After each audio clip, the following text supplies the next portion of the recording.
welcome to Street Talk. I'm Loretta Rose.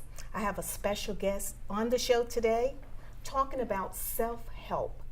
And this is geared towards teenagers and young adults. So I need all parents, grandparents, please tune in to the show, because not only this doctor that is on the show today is special, but she's special in this community. This is home. She's a native of Columbus, and she is back to share with us her new published book. So ladies and gentlemen, we'll be right back with Dr. Kela Henry. You're watching Street Talk.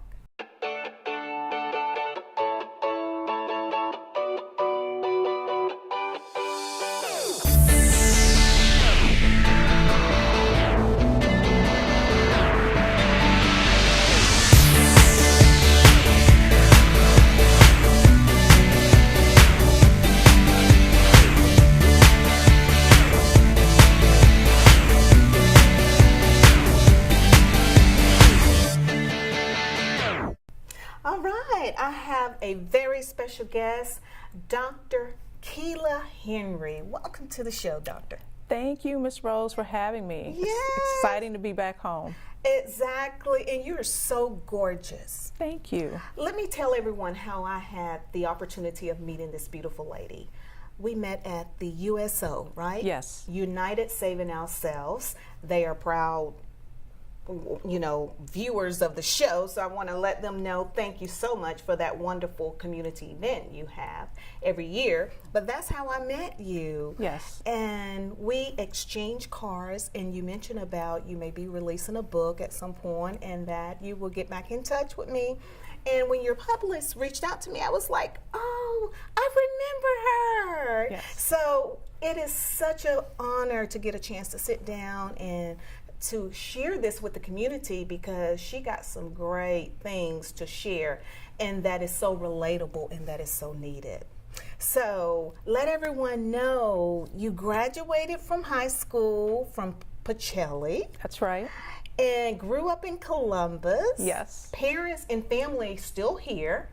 And after graduating from high school, where did you go then? I went to Spelman College in Atlanta. Oh, wow. Go ahead, girl. Oh, I'm so proud of you. So after Spelman, and then you went on to? I went to medical school in Philadelphia. So it's now Drexel, but when I was attending, it was Medical College of Pennsylvania and Hahnemann University School of Medicine. But since my graduation, Drexel has taken over the school, and it's been renamed Drexel. Right. Did you ever, in high school or as a child, thought you would be a doctor? Actually, I didn't get the idea that I would become a doctor until my freshman year in college. Now, as cliche as this sounds, I always knew that I wanted to help people. I just wasn't sure exactly how I was going to do that. And after reading my personal statement that I wrote as part of my application to Spelman, my advisor said, well, Miss Henry, I think you should take Biology 101. Which I did, and every young lady in that class was an aspiring physician. So in a way, it was kind of like positive peer pressure, and I said, well, if they're going to be doctors, I can do this too. And that's when I made up my mind to become a doctor, and that's what I did. And she is a family practice doctor, right? That's correct. In Atlanta, and you're practicing medicine in Atlanta, and also you are a part of Emory University. That's right. Now, you know, she is the best of the best. Emory, yes. Wow, that name is huge in itself. It speaks volume. I am just super, super proud of you. You're just not only encouraging myself, you're encouraging others that are watching too, and letting parents help them to understand that all the time when our children go to college. I have a student in college as well. My daughter, she's at UAB, attending to be a doctor as well. All right. And all children, and I call them children because I'm a mom, but they all don't know exactly what they want to do when they first go. Right. And they find their way. And so I'm sure that's hopeful for some other students that's probably watching. And again, we want young people to be tuning into the show, and parents and grandparents. And the reason I say grandparents, because a lot of the grandparents are raising their grandchildren now. That's For true. various reasons, and I'm pretty sure you've seen that. So there's a new book out. Yes. There's a new book, and it is called Nia and the Numbers Game, a teenager's guide to education, relationships, and sex. Wow. Nia and the Numbers Game. The reason I say the numbers game, because a lot of parents don't want to talk about that. Right. The numbers game. There's a lot of conversations we don't want to have, but then when it comes down to our children, and this generation is so different than it was when we grew up. If you don't give them a God, then they're going to get lost some type of way. They'll get it somewhere else. So I'm interested in knowing, before you tell us more about the book, what did you get the idea? Why did you decide to come up with this book, Nia, the Numbers Game? I mean, where'd that idea come from? Because I'm pretty sure it did. It came from somewhere. Yes. I would say the inspiration for my book has come from the young ladies that I've met over the years, most of whom were my patients, and also some of the young ladies I've met when I've done speaking engagements for some local nonprofits who serve African American young ladies in the Atlanta area. Oh, okay, and that's good. And I can see that you're getting it firsthand, the need, by being able to kind of conversate with them, and then kind of like getting the hearts and the minds of where they are. It's hard to help someone when you really don't know where they are in the need, you know, Right. that they have. So you came up with this wonderful book, The Numbers Game. How long did it take you to bring it all together? It took 2 years 2 years. to write the Okay. book. Yes. 2 years. Okay, so you've been traveling, sharing about the book. Yes. I heard there's some interest. I read, you know, some parts of it, and it's a teenager's guide to education, relationship, and sex. A lot of things that parents don't want to talk about, but it's a reality. So when you say guide to education, what are you educating on? About the whole college application process. For most young people nowadays, the expectation is that once they finish high school, that they will go on to college.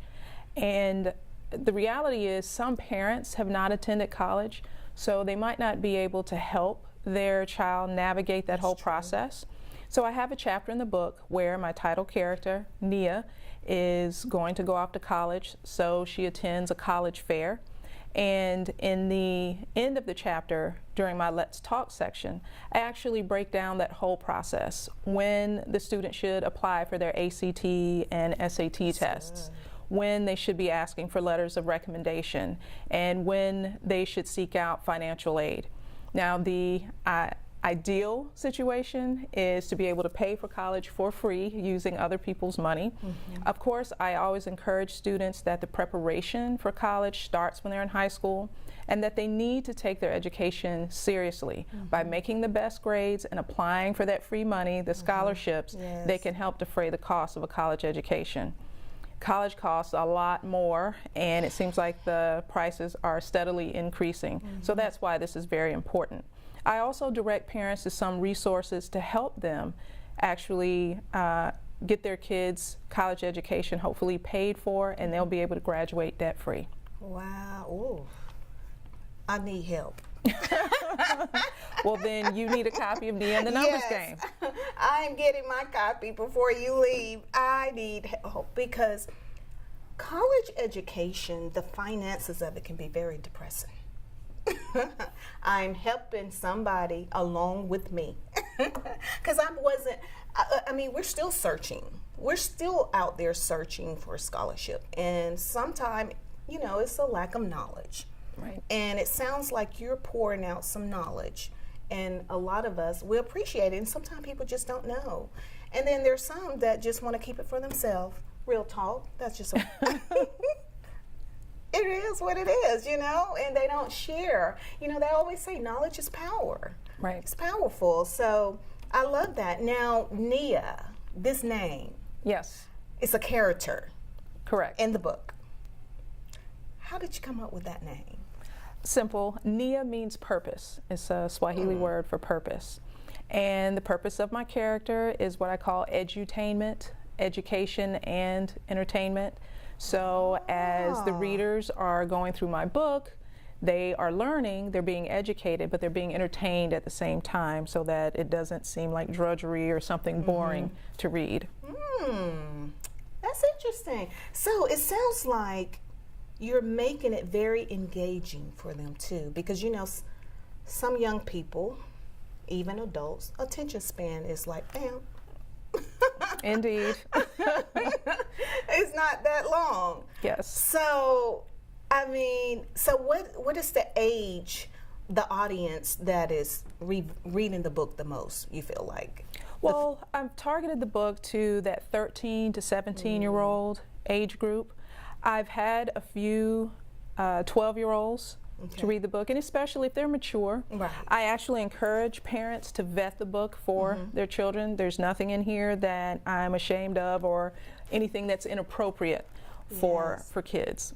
Wow. And I'm looking at this. September, get ready. I mean, I'm just curious. If I just turned it to that. Just give me an idea. September, get ready. Senior year. Right. Okay. So you just happen to flip to the chapter that's about preparation for college. Wow. So perfect. Wow. That was very fortuitous there. Oh my. Wow. Now I'm understanding it. A guide. Relationships.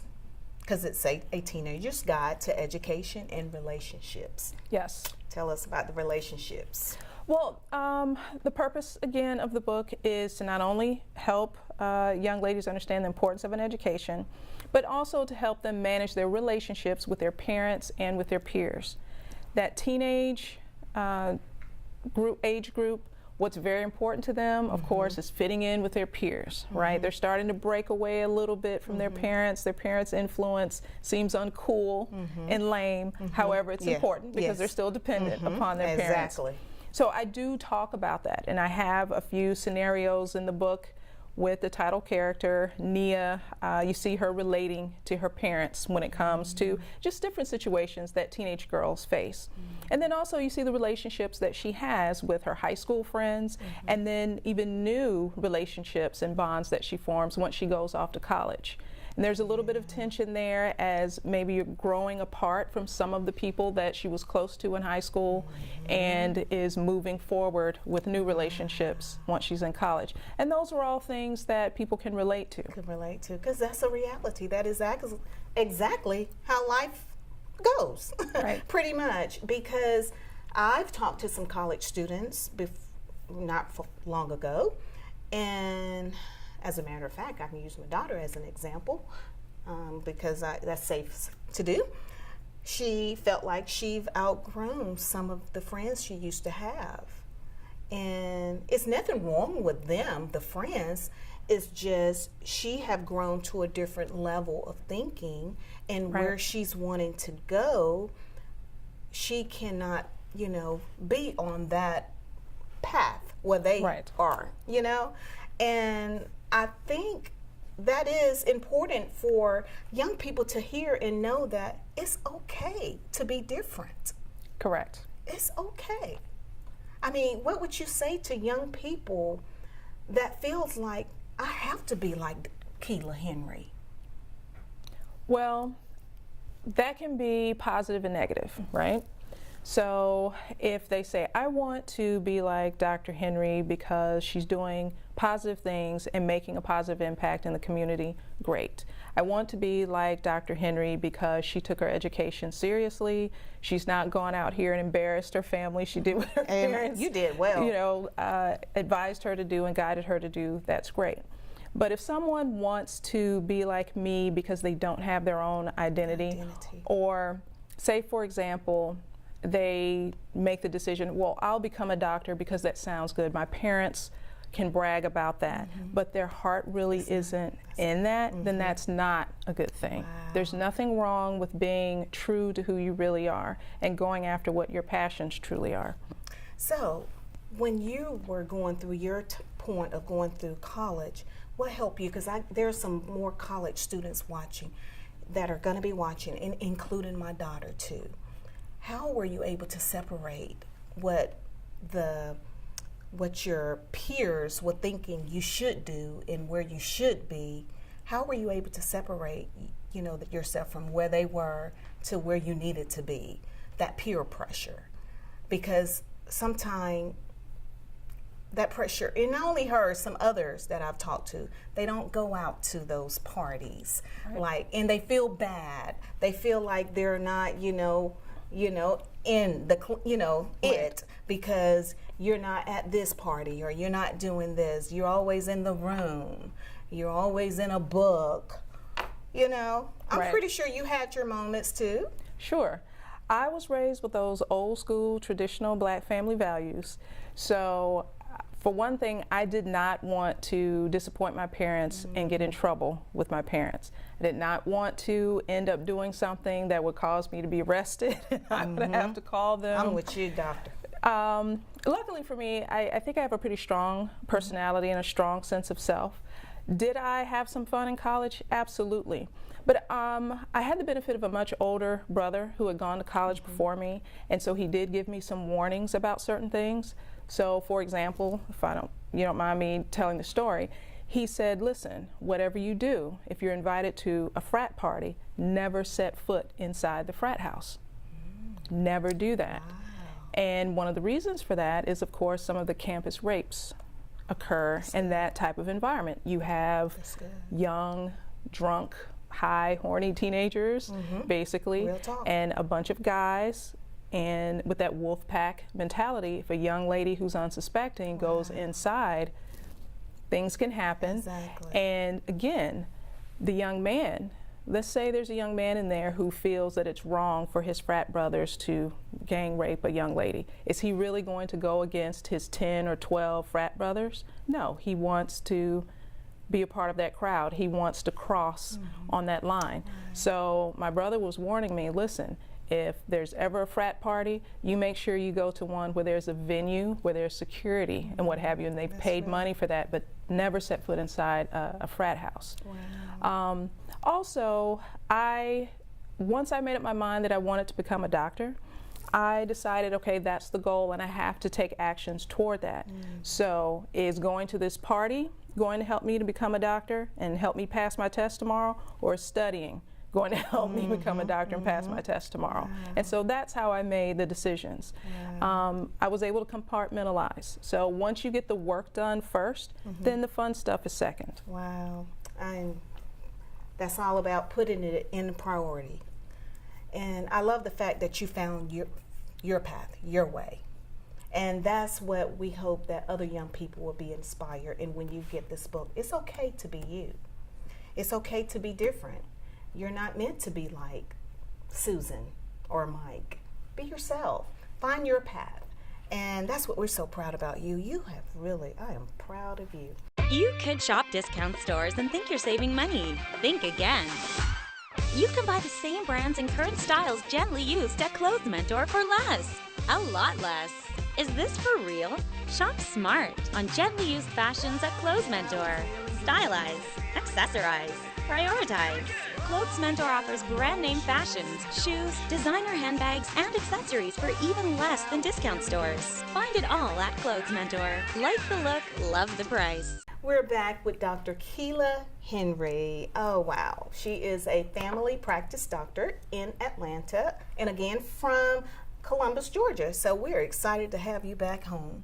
I'm excited to be here. Yes, because I'm sure a lot of your colleagues probably, haven't seen you in a long time, and when you graduate from high school, everybody go their separate ways. Correct. So, Dr. Kela, Nia and the Numbers Game. This is the book, everyone. Now we're on the last part, that 3-letter word that all parents don't like to have this conversation with their children, their teenagers at some point. But if we don't have that conversation with them, they're going to get it somewhere else. And now with this time that we're living in, they can go on a phone and Google anything. Correct. And get an answer. But Some things Google can't teach you when it comes to, real life issues like that. Yeah, it would give you some facts, but someone once told me, and I believe this, Google can't teach you common sense. No. It can't teach you common sense, and that's true. So now we're talking to the doctor, Dr. Kela. Why was it so important to put this part in the book? The 3-letter word, sex. Yes. We don't even like to say it. It's important because it's a fact of life. The reality is that we exist because our parents had sex. It's not something we should run away from. And as parents, as grandparents, godparents, aunts, uncles, teachers, coaches, all of us who impact the lives of young people, we need to be aware that they are thinking about sex, they have questions about sex, and unfortunately some children are not waiting until they are adults to have sex. True. My view is that sex is an adult activity. It's not for children because children are not equipped financially, spiritually, emotionally, or physically really to deal with those consequences. However, as you mentioned, we live in a different time. There's all of this propaganda in the media that's targeted at our children that's very sexualized. On social media, we see a lot of young people presenting themselves in a very sexual fashion, and that's not for the best. So I felt like it's up to me to do my part, to talk about this in a way that makes sense, and also to help parents have that conversation. So I have a scenario in the book where the title character and her mother actually have discussions about sex. And I encourage parents to read this book and take some cues from the book on how to have that discussion. And also, on the flip side of it, for teenagers to have that discussion with their parents because they are curious. And believe it or not, parents have a lot of influence over their children, and children would much rather have their parents have this talk with them than to get the information from Google, which is very impersonal, or getting it from the local artist who has a very raunchy song on the radio or something of that nature. You're not getting accurate information there. That's another point. The music too. It's different. Right. Because me and you are about the same age. It's different. Very different. Yes. Some of the stuff that's out now, Anita Baker or Luther Vandross would never have sung that. They would have turned it down right away. Salt and Pepper's here. It was okay. Right. Real. I mean, this is real. So, okay, Dr. Kela. This really, I think this is a good education for students too in school. I mean, that's just my opinion, because a lot of, and it's important, you should get this book. We're in a time, I'm just going to keep it real. I talked to some grandparents, and I talked to some grandparents that mentioned about the difference with the time with parenting now. A lot of the parents, this younger generation of parents, are still so young that they're still trying to be like their children. Yes. I'm pretty sure you've seen some things come in the office that you've had to see that was just heart-wrenching.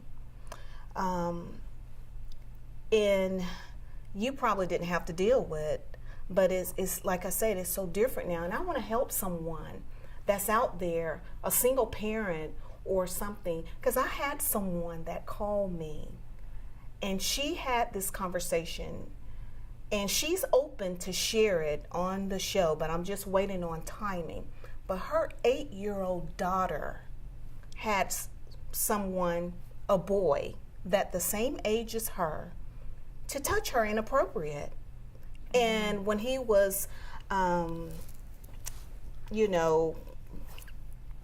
brought into the office about it, he just said he didn't say he emulated, but that's what he did. he just said that he learned that from home. And so, in other words, children gonna do what they've learned. It's a learned behavior.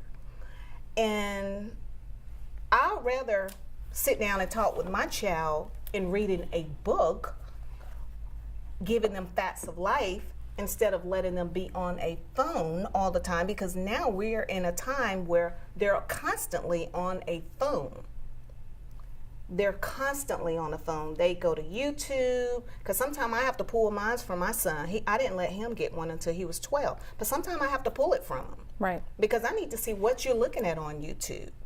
And he likes to go and watch wrestling. But parents got to be more involved.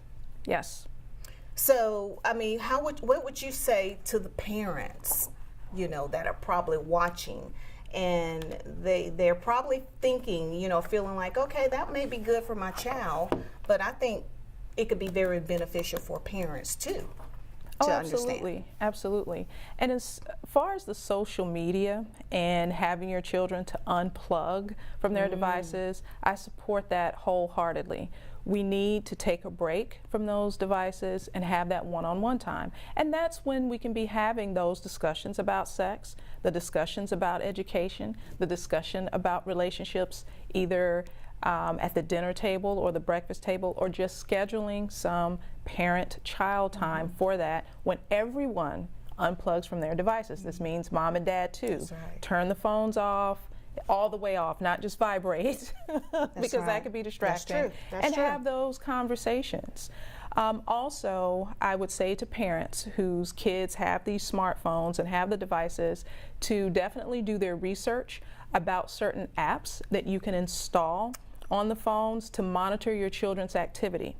I did an interview a few weeks ago with Ryan McCrary of Ryan McCrary Financial Solutions, and he has a 10-year-old daughter. So he purchased my book and read it to vet it ahead of time, and he just thought it was great. Good. I guess shameless plug there. But No. one of the things he mentioned during the interview is he has this app that he's installed on his daughter's phone, so that any types of social media activity, whether it's a like, someone trying to message her or whatever, it also goes to his phone. That's good. A little boy direct messaged his daughter, and he said, I blocked him immediately. He got blocked. Good. And exactly, Yes. I loved it.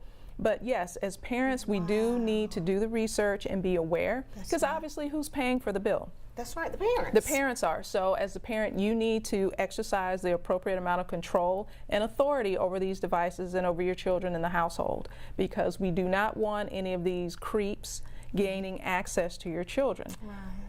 As you mentioned before, it's a different time. When you and I were growing up, the greatest fear is some creep trying to snatch you into a van. Exactly. But now That's the true. creeps can access your children by pretending to be a kid that they are conversing with via social media. So as Exactly. parents, if you have these tracking apps installed, you can monitor this activity. The moment it happens, you block it. Right. So you've been traveling, sharing about the books, and you're open to go into the schools as well. Absolutely. And I think from my understanding, your audience, the teenagers have been very receptive of it. Yes, they have. That's good. They have. Yeah. So before we get ready to come to an end, I noticed that you have your own publishing company. Yes. Wow. That's pretty huge, doctor. How Thank do you you. manage to do all of that and be a successful doctor? Time management. Time management. That's it's another a lot. thing we need. Yes, yes, absolutely. Wow. When I wrote the book, I decided to go the self-publishing route. I did have some interest from a book agent from a respected publishing house in New York. However, they wanted me to change the book, and I did not want to do that. I wanted to publish the book as I wrote it. So I established my own publishing company and decided to do it myself. Wow. And is that BTH? Yes, that's in honor of my late father. Those are his initials. Wow. So BTH stands for, what's his name? Booker T. Henry. So BTH Creations. Wow, look Yes. at that. That is very meaningful. Wow, that is so awesome. And I was just reading up on that, and I was just wondering, that's pretty amazing, and wanted to share that with everyone as well. I am super, super proud of you. Thank you The so book, much. Nia and the Numbers Game. So when you go out, what is the biggest takeaway that you want?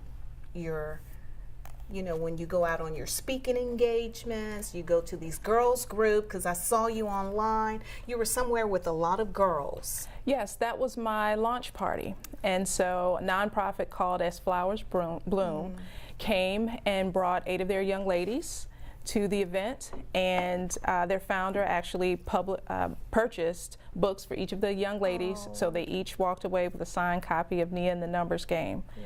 And they were great. They were very engaged. They asked good questions. Yes. One of the shots that the photographer caught was one of the young ladies.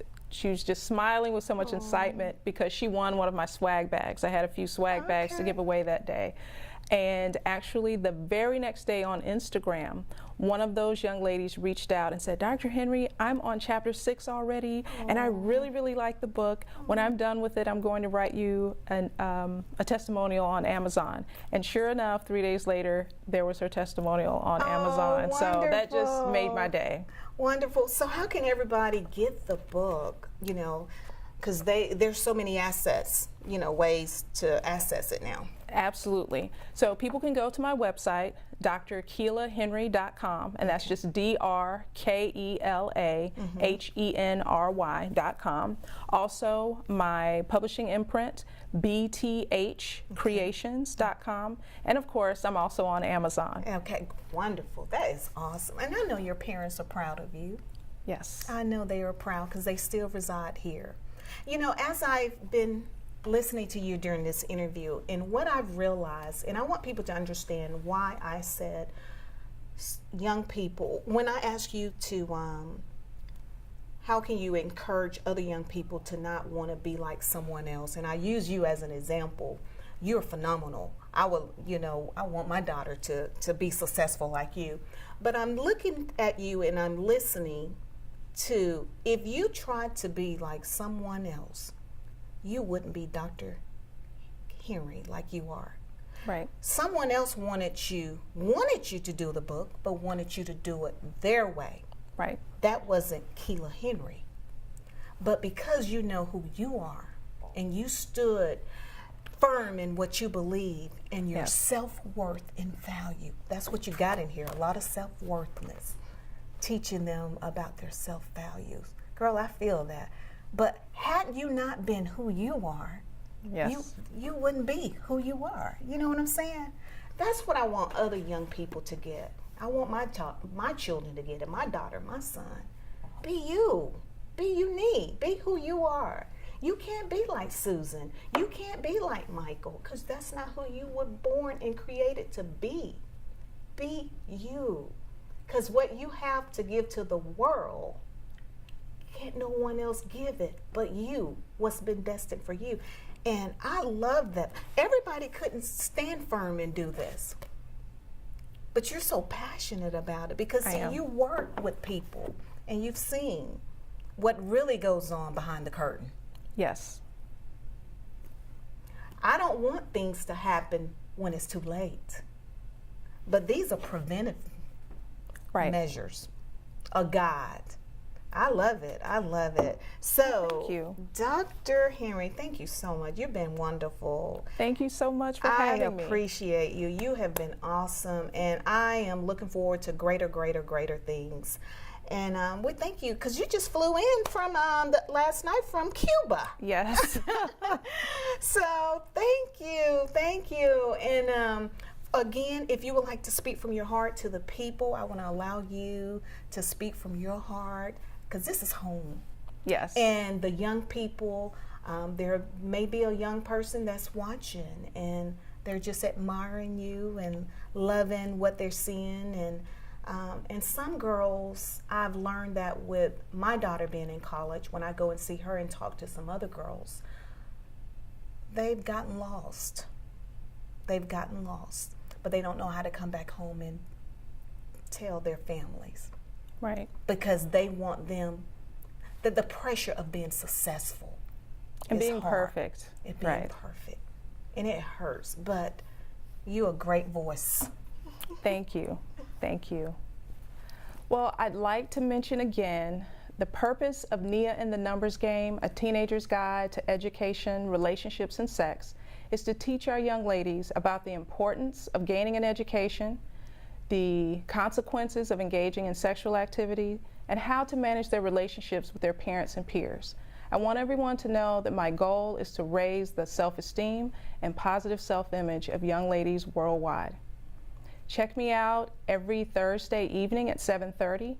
I do a Facebook Live called Let's Talk Thursdays with Dr. Kela, and I address different issues that affect teenage girls every day, all around the world. It's wonderful. Every Thursday. Every Thursday. Wow. Well, thank you so much. God bless you. You're Thank so you. Amazing. Thank You've you. been watching Street Talk. Please pass it on. Educate our generation, this generation now of today, younger generation, and we need to pass it on. So we want to thank Dr. Kela Henry for being on. You've been watching Street Talk here on CTV Bean.